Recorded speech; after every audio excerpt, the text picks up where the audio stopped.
الغدوة الطيبة في المولاي في الاسم tal-Missier, tal-Iben, tal-Ispiritu Santu. Il-grazzja ta' Sidna Ġesu Kristu, l-imħabba ta' Alla l-Missier u l-għaqda fl-Ispiritu Santu tkun magħkom ilkoll. Kemm hija ħaġa sabiħa nibdew il-ġurnata bil-Qudiesa fejn il-Mulej jħabbarna l-aħbar it-tajba għax għalhekk ġie fostna kif nisimgħu fil-Vanġelu. Ejjew nilqu din it-tħabbira qalb safja u għalhekk innatfuha billi nitolbu maħfra ta' ħtijietna. Mulej, inti s-Salvatur tagħna, Mulej ħnina. Kristu, inti r-raj tajjeb tagħna, Kristu ħnina. Mulej, inti l-ħajja u l-qawmen tagħna, Mulej ħnina. Iħenna lina Alla li jista' kollox jaħfrilna d-dubitna u jwassalna għal-ħajja ta' dejjem. Il-Udissa din nofruha għal Giuseppe, Giolina, Edmond u Pauline Buġeja. Nitolbu. U Alla tal-eżerċiti, kull ma hu l-aħjar ġej kollu minnek, nisser fi qlubna l-imħabba lejn ismek. Watina li bit-taħriġ l-ġuż tagħna mexxi l-qudiem dak li hu tajjeb fina u tħallsulna bit-tħabbrit tagħna bla għeda. Bibnek Ġesu Kristu Sidna li Alla u miegħek jgħix u jsaltan flimkien mal-Ispiritu Santu għal dejjem ta' dejjem.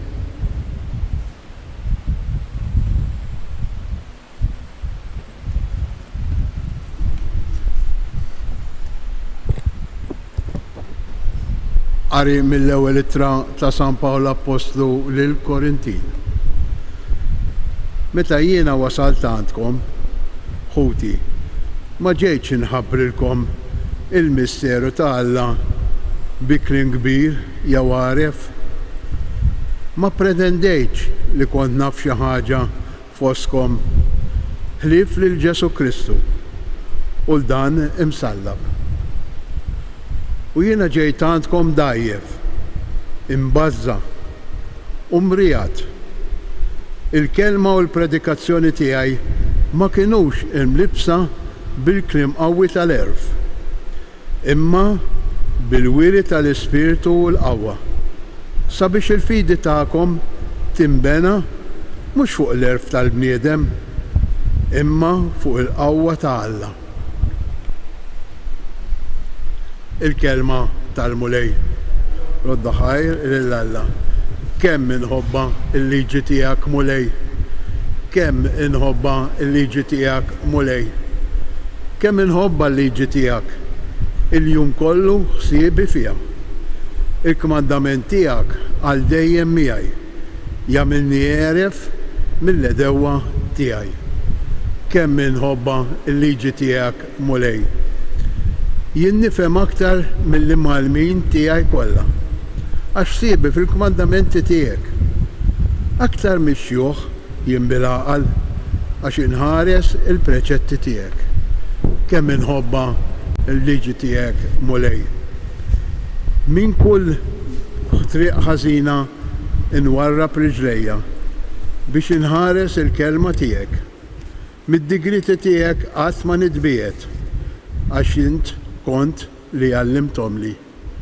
Kemm inħobba l-liġi tiegħek Mulej. Inqumu għall-Evanġelju. Alleluja, alleluja, alleluja. L-Ispirtu tal-Mulej fuqi batni wassal ibxara tajba lil-fqajrin.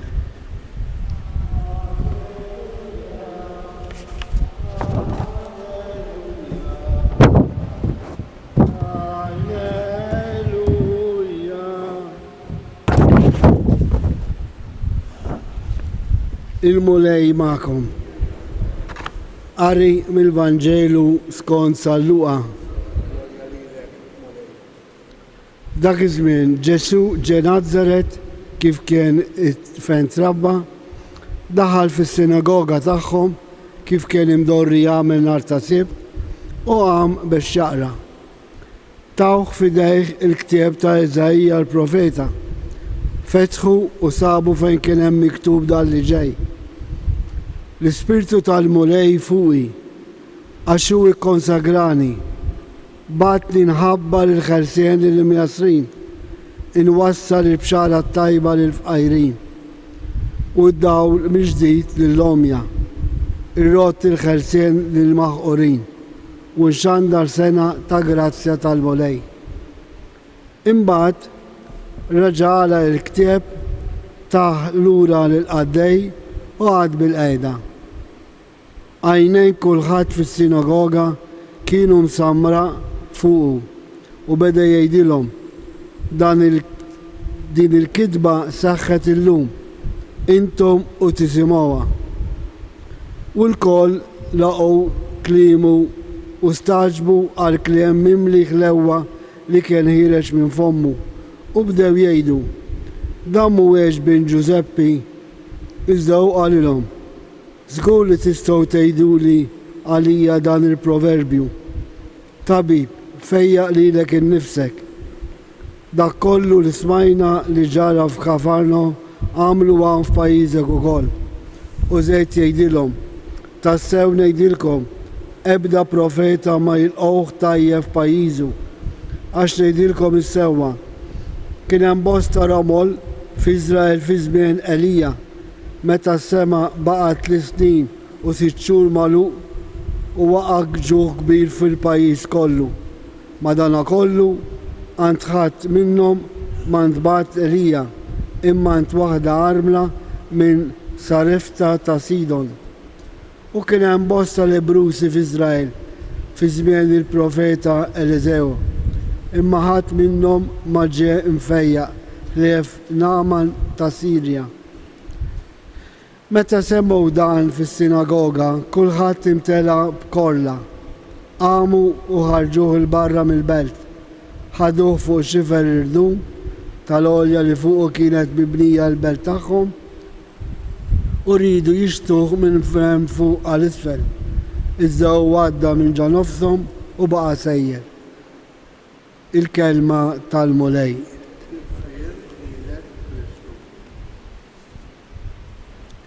Dan ir-rakkoltek sabiħ tal-Vanġelu għandna expression tinteressana fejn jgħid li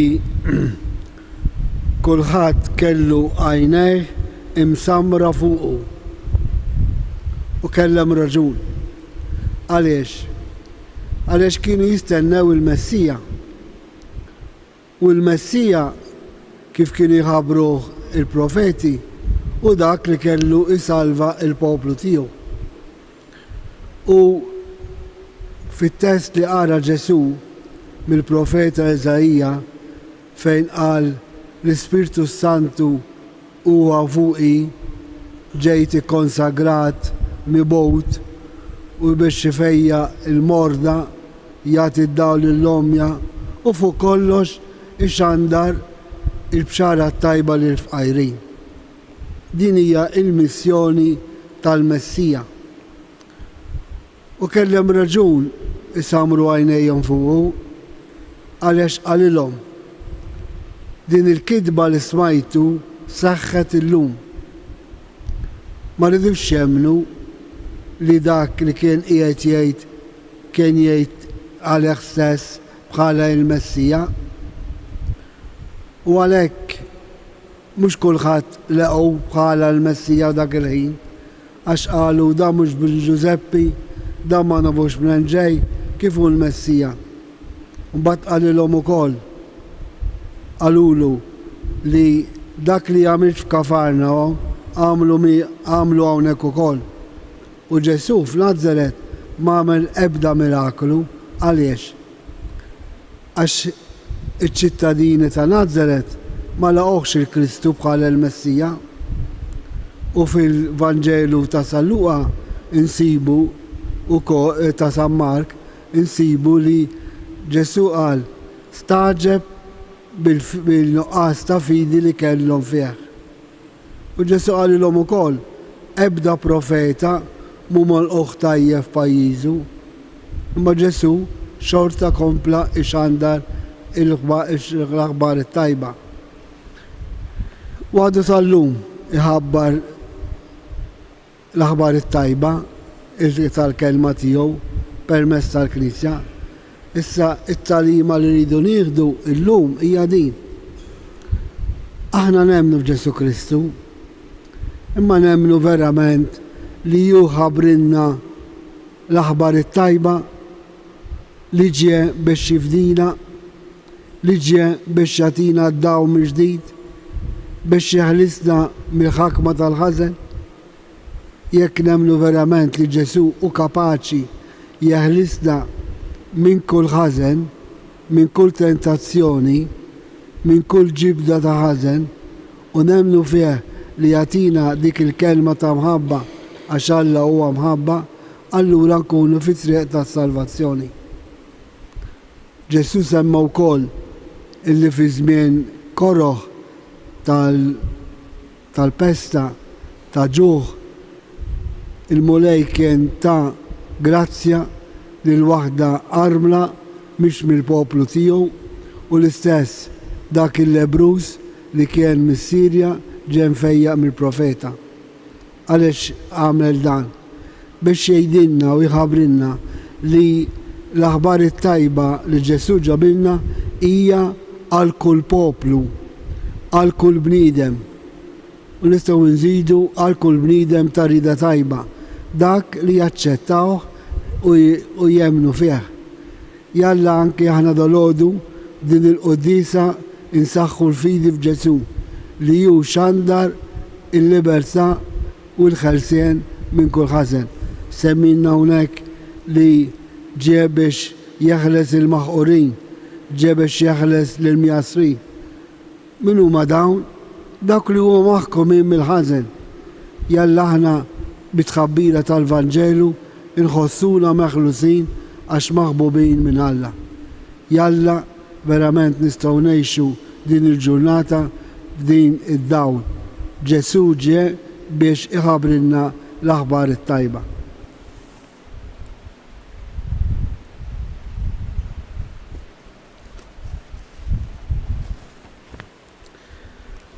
Kristu inaugura s-saltna talla billi ħabbar il-bxara tajba lil-fqajrin. ċerti li Alla tagħna huwa missier li jisma' it-talb ta' wlidu.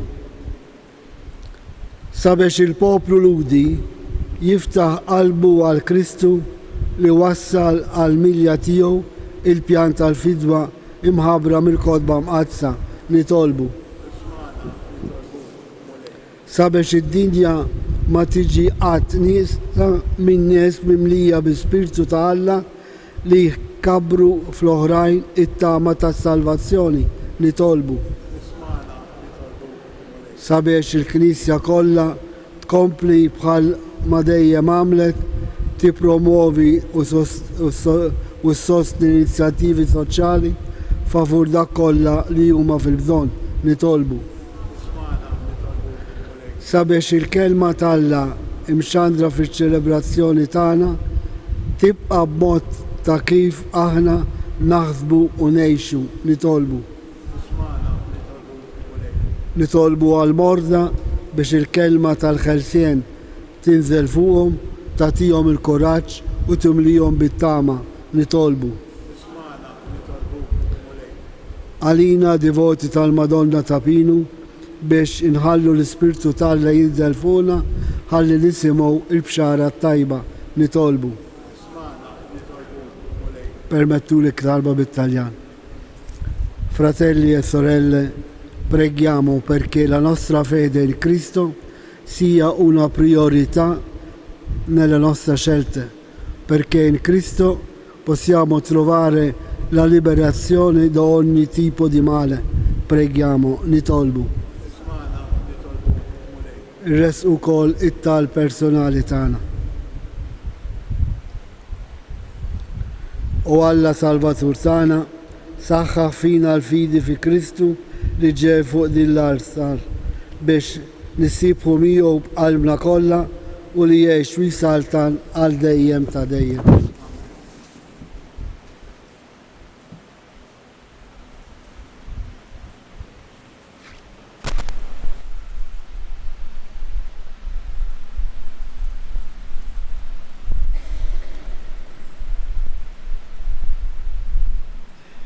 Imbirek int mulej Alla tal-ħolqien kollu, għax fit-tubita jtajtna dan il-ħobs li għedin nofrulek, frott tal-art u xogħol bniedem li minnu jisralina il-ħobs tal-ħajja.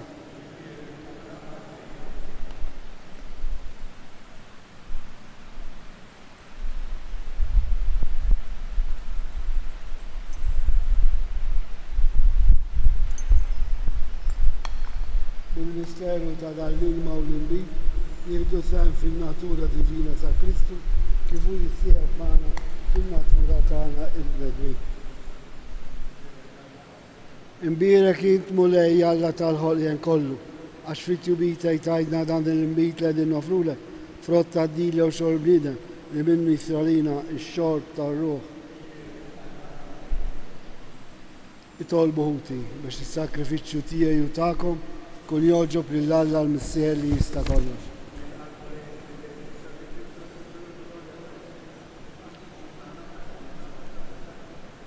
B'din l-offerta għaddisa mulej, għatina dejjem il-barka tas-salvazzjoni u għamel li bil-qawwa tagħna niksbu l-frott tas-sagrament li qegħdin niċċelebraw f'din l-Ewkaristija bi Kristu Sidna. Il-mulej magħkom, nerfgħu qlubna l-fuq, niżukħar lill-mulej Alla tagħna. Sewwa u xira tas-sew missier Qaddis, Alla ta' dejjem tista' kollox, tajjeb u daġi tas-salvazzjoni tagħna li dolodu u f'kull sitwazzjoni tal-ħajja irrodurek ħajr. Għalex int bibnek il-Għażiż, is-Salvatur tagħna, bħalma għoġbok toħloq il-bniedem, hekk ukoll fit-tjiba tiegħek ridt iġġeddu. Għalhekk tassew jistħoqlok li l-ħolqien kollu jaqdik, il-mifdijin kollha jifaħruk u l-qaddisin tiegħek iberkuk għal-għalija, u aħna wkoll mal-anġli infaħruk u ntennulek bla għeda.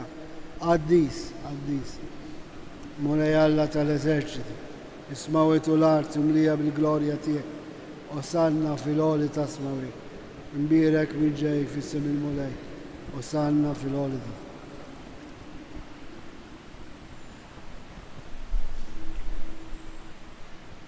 Qaddis tassew int mulej inti lajn ta' kull dusija.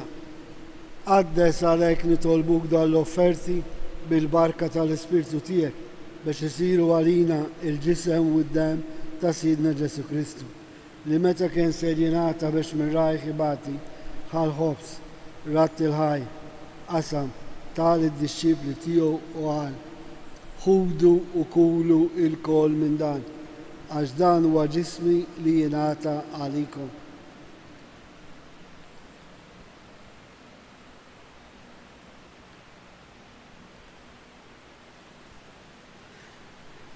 Hekk ukoll wara li klaħa l-kalċi reġa' ratt il-ħaj tal id-dixxipli tiegħu u qal: ħudu u xorbu minnu l-kol, għax dan huwa l-kalċi ta' demmi tal-patt ġdid li jibqa' dejjem. Id-dem li jixxerret għalikom u għall-bnedmin kollha għall-maħfra tad-nubiet. Għamlu dan tifkira tiegħi.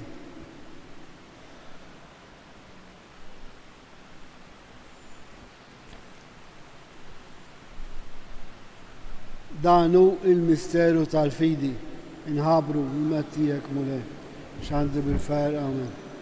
Nistennewk sa ma tiġi bil-glorja.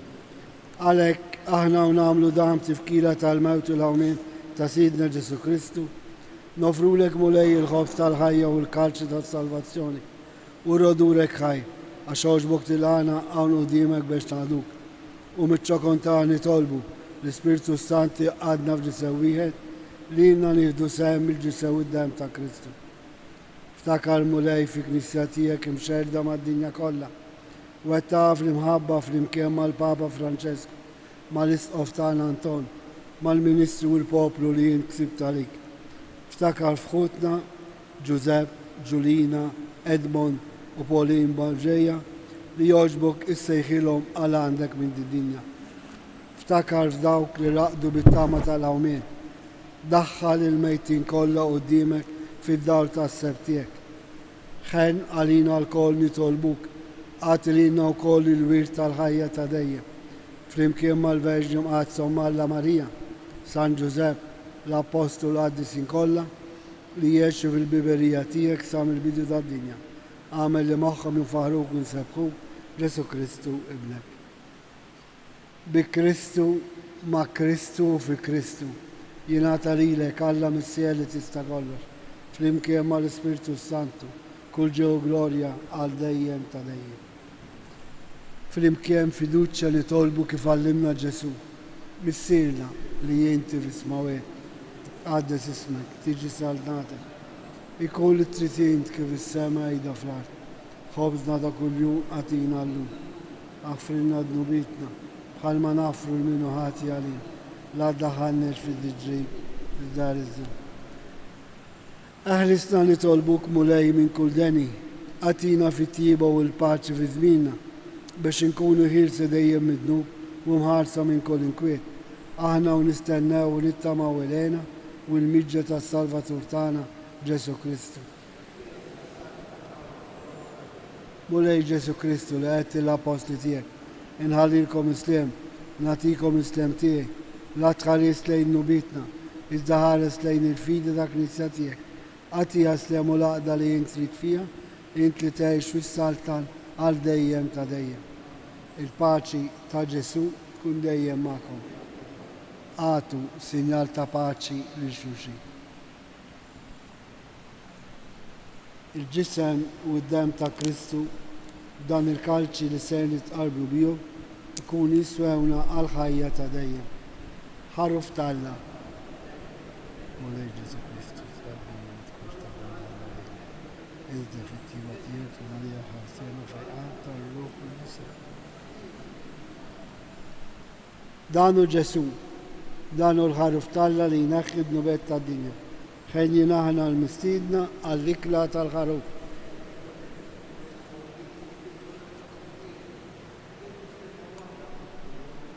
Il-ġisem ta' Kristu jħarisna l-ħajja ta' dejjem.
Grazzi, Signor Alla, gloria al Messia, l'Evangelo dell'Spirito Santo. Nitolbu. Issa li tqawejna mulej bil-ħobs tal-mejda tal-Ewkaristija, nitolbuk biex dil-ikla ta' mħabba twettaq il-qlub tagħna u tħeġġiġna biex naqdu lila fqutna bi Kristu Sidna. Qabel nirċievu l-barka tal-aħħar, ngħidu talba lill-Madonna ta' Pinu fejn impoġġu l-intenzjonijiet kollha tagħna, il-ħsibijiet tagħna, il-preokkupazzjoni tagħna, il-ferħ tagħna, id-dbatijiet biex fina titwetta r-rieda tagħna bħalma twettqet f'Marija. Għalhekk ngħidu flimkien: Slima lik Marija, bil-grazzja mimlija, il-mulej miegħek, imbirek inti fost in-nisa u mbirek il-frott tal-ġuf tiegħek Ġesu. Qaddisa Marija Palla tlob għalina metinbi, issa fis-sija tal-mewt tagħna. Il-mulej magħkom, iberikkom Alla li jista' kollox, il-Missier, l-Iben u l-Ispiritu Sant. Morru għejxu il-paċi ta' Kristu. Il-ġurnata tajba li kulħadd.